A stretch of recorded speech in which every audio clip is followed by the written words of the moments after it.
Hey everyone, welcome back. My name is Sam. And I'm Melissa. I grew up in the FLDS community. It is a polygamous group run by Warren Jeffs, and I moved out when I was 18 years old. I was raised LDS. Sam and I have been married for 8 years and have 2 beautiful babies. Yes, we do, and we are back at it today. We're going to wrap up at least for now, wrap up this reaction to Gloriavale, the cult-like group out of New Zealand. Yes, if you haven't seen, I'll put a link to our first 2 videos. We were watching the documentary that's on Amazon Prime that's talking about Gloriavale, and obviously we had a lot of comments, and the people who have watched it felt the same way we did, that it was definitely through rose-colored glasses.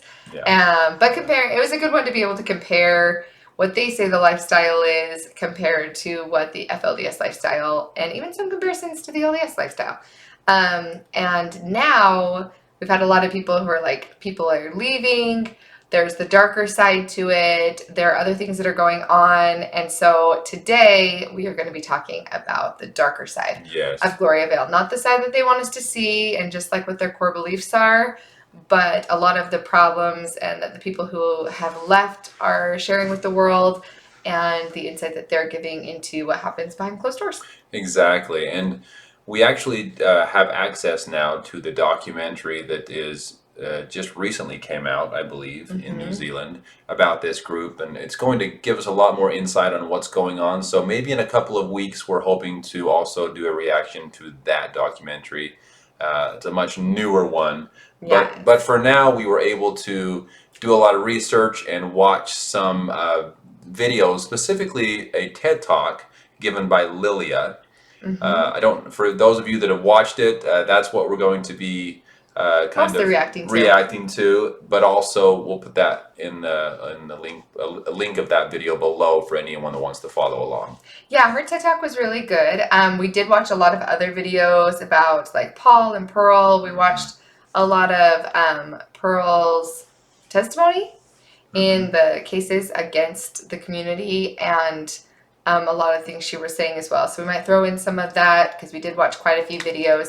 But I feel like Lilia did a really good job of kind of explaining the happy side as well as the bad side. It reminded me a lot of you, babe, honestly. Well, we watched it separately. We didn't have time to watch it together. A lot of times we watch videos together and then we comment and stuff.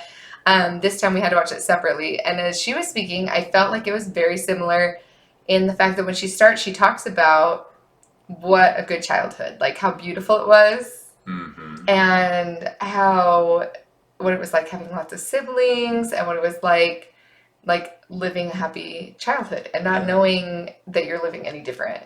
Exactly. What was your thought as she was starting to say all those things? Yes, it definitely was something that sounded familiar to me, and it was, I guess you could say very similar to my story, that feeling that life was so great, that we had everything, that we were living the best life possible, and then as you continue watching, it's just a reminder that there's always more to the story, right? Yeah, absolutely. It was one of those things. I'll try not to get emotional. I've been super emotional this week, just in general, and I'm a contagious crier, but I'll try not to get too emotional about it. But I did write down like some of the things she talked about, like the celebration day. And in our previous video, we talked about that was really similar to Sam's upbringing, having those days.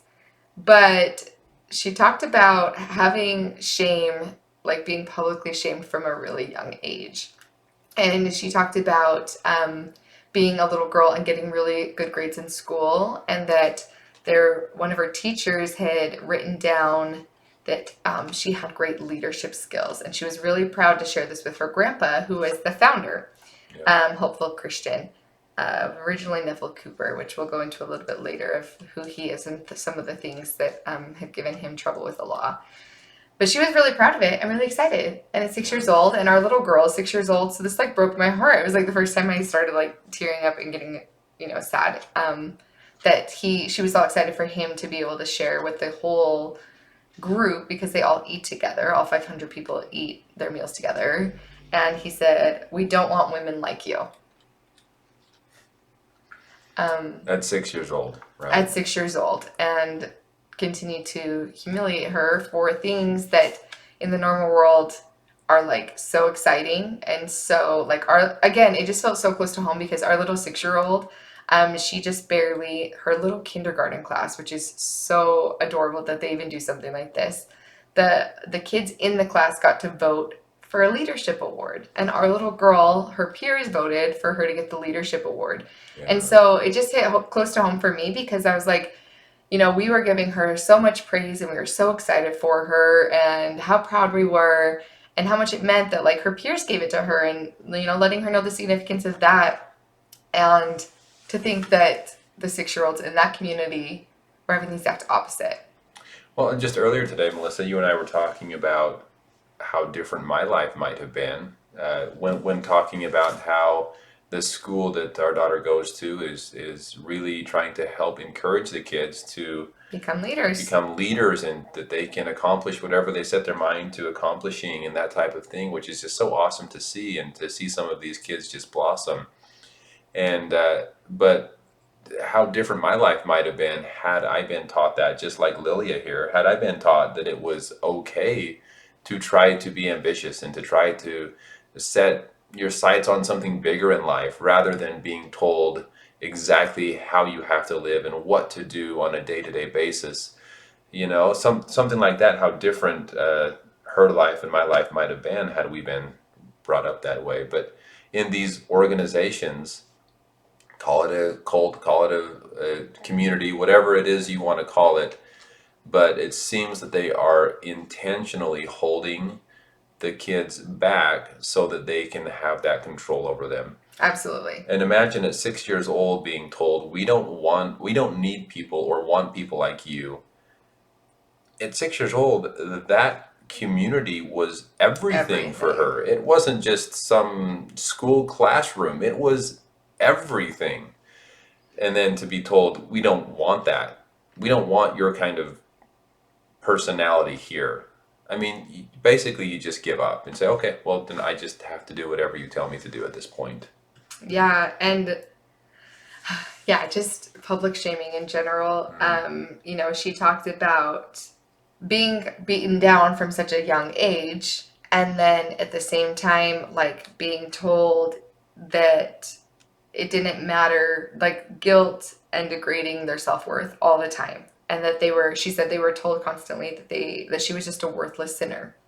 Right. And I think that's also very similar to FLDS in the sense that if they can make you feel worthless, then you're more likely to follow whatever they say and to try to prove your self-worth through obedience to the organization.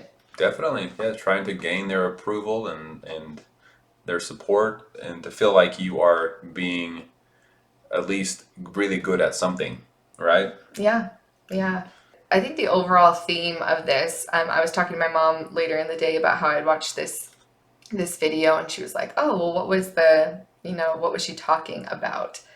And I was like, more than just her story of things that had happened to her, I think her story was really about loving yourself the same way that you love other people, which I thought was really beautiful because she talked about the way that she cared for her friends and her family and the community. Right. And so when she was watching abuse happen, and she talks a lot about physical abuse that we won't get into details there because it's awful and horrific, and you can watch the video yourself.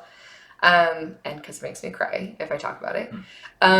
So she talks about physical abuse, and when you see those things happen to the people that you love and you care about, you know that it's wrong. You just know that it's not okay. And when people put guilt and shame on you from such a young age, or you're told that you're a worthless sinner, then it feels like it's okay for it to happen to you. Yeah. But not to the people that you love, right? And so that's what like snapped her out of being okay with the community. It was one thing when it happens to you, but it's another when it happens to the people you care about. And I remember feeling that way even in the LDS church. Like I remember as a youth having things that would happen where I remember being like, oh, it's okay for me to be publicly shamed or punished in certain ways in the name of repentance. And I remember just thinking like, oh, well, yeah, like I deserved it. Like I made a bad choice and now I'm facing the consequences and that makes sense and that's fine and no big deal. And then it wasn't until my sister, who's 8 years younger than me, um, when the first time she had something that would be considered a sin or, whatever. Again, most people wouldn't consider it a sin, but we won't go into that. Um, and watching it happen to her was like, I was not okay with that. I was like, no, no, no, that's not okay. You should not be shamed for this. You should not have to um, be publicly repentant of this and those type of things in these situations. And so I totally related to her. Yeah. That it's one thing when it happens to you because of the way you were taught, but when you see it happen to the people that you love, it puts you on pause and makes you go, wait a minute, am I okay with that? Yeah. And then am I okay with that happening to my children? Exactly, and that's a big part of it. It's interesting how we can take so much more than we are willing to watch others go through. Absolutely. And it just seems that that's how we are as humans. Thankfully, growing up in the FLDS community, I didn't really experience a lot of physical abuse myself.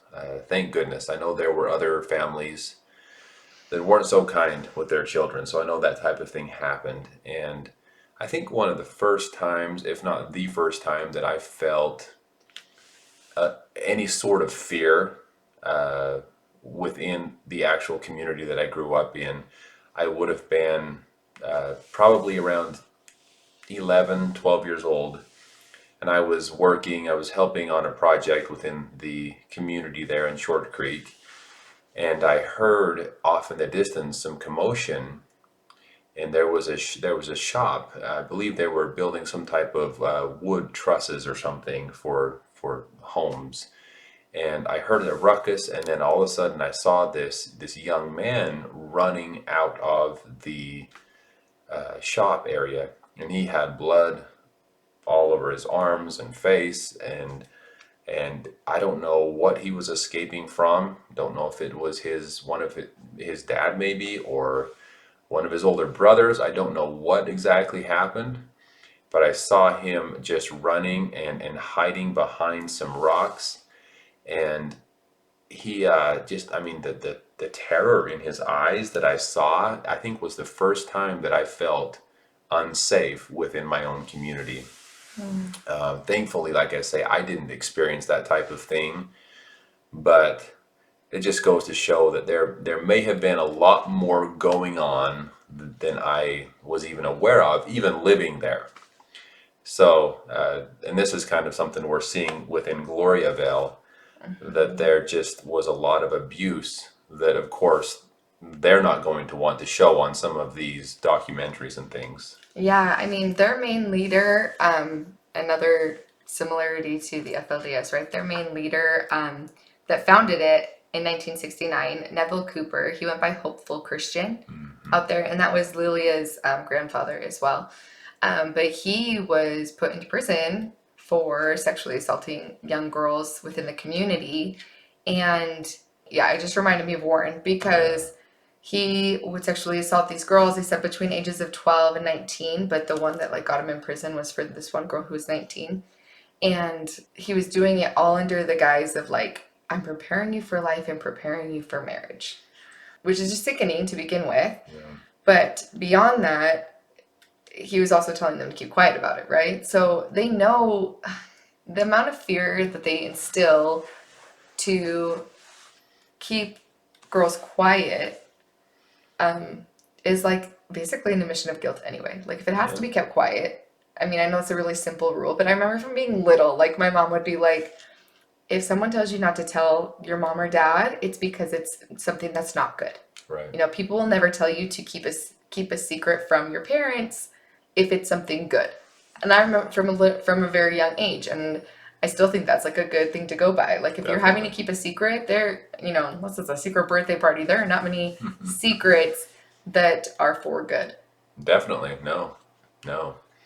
And unfortunately, it sounds like it wasn't just the leader, Hopeful, but other men within the community. And some of these men have now left and are speaking up about how horrible they feel that they put some of the children through the suffering that they did. They just feel awful for it, and it just kind of goes to show you that some of these things that happen, that these men were doing, were being done not because, no, I mean, maybe they had some anger issues, maybe that's possible, but because of the way they were taught within the community, it pushed them to this level of uncontrolled anger because of the power that they were I given. was just gonna say uncontrolled power. And that definitely seems to be a theme in like every small community like this. The more power and the more power is given to a small amount of people, there's almost always abuse. And even in the videos before that weren't talking about any sort of abuse, I think I said it in that video. I'm like, anytime there's this much control and this much power to a small group of men at the top, Yeah. there's almost always some form or another of abuse. And they're continuing to have people come out and sharing more. And there's another documentary that just came out in 2022 that we haven't seen yet. Thank you to whoever sent it to us from New Zealand. Yes, thank you. That's sharing now the power and control did end up becoming abusive in lots of ways. I mean, even it was kind of apparent in just how anytime the women you hear like, oh, being super submissive to their husband, ultimately, or like not getting to choose their husbands and then having to be submissive. Okay, well, with that much control is going to come a lot of the problems too that you're hearing where like, okay, they were, even raped in their marriage because they just didn't, there's no consent, right? And it's easy in the one video, they're like, oh, well, then the girl goes and prays. And I'm like, yeah, but if she's going and if she's told, if a guy comes to her the first time she's ever spoken to him and says, God told me that I'm supposed to marry you, all of the leaders in our church have also confirmed that God told them that you're supposed to marry me. Why don't you go pray and see what your answer is? What kind of conditioning would make it so that they would say no to that or not get a reaffirming confirmation if they've been told that everybody that they trust in their lives has gotten confirmation from God and they've lived their whole lives trusting those same men with every other decision in their life? There's not actually informed consent in that, right? Right. And so then they're taught that they have to be submissive to their husbands and do everything that their husband says, and that's going to include sexual acts just as much as anything else. And these poor women are being taken advantage of. And that is the exact same that happens in polygamous groups as well. Yeah, it's very unfortunate, but it seems that when someone goes in prayer to prove to themselves what they already know to be true, that they always get the answer in prayer that it's truth, right? I don't know if that made sense, but it's it's not that they're going to in prayer to ask if maybe there's a better option. They're going and praying to confirm that, hey, what this man told me that he received from God and what the leaders are telling me, the information they're receiving from God, I just want to go and make sure that it's okay. They're kind of going into it with the idea of this is the way it's supposed to be. There's definitely a lot more that I'm sure this documentary that's coming out or that hopefully will be available in the States soon is going to unveil. But those were some of our thoughts on Gloriavale, as much as what we know so far. Again, you can watch our first two videos in reaction to the documentary. That's mostly going over their doctrine and the things that they want you to know about their community. And then I will leave the link for Lilia's story and her TED Talk if you want to listen to that story as well. And I think it's awesome that she just became the woman that she is and decided to love herself as much as she did the people around her and realized that if she didn't like the way that the community was treating the people she cared about, then she should get out herself as well. Right. And yeah. And we should probably add that similar to the FLDS, a lot of these people that have left have now shared that after leaving, they cannot go back. They have no connection with those that are still there. They're not allowed to be a part of the family anymore.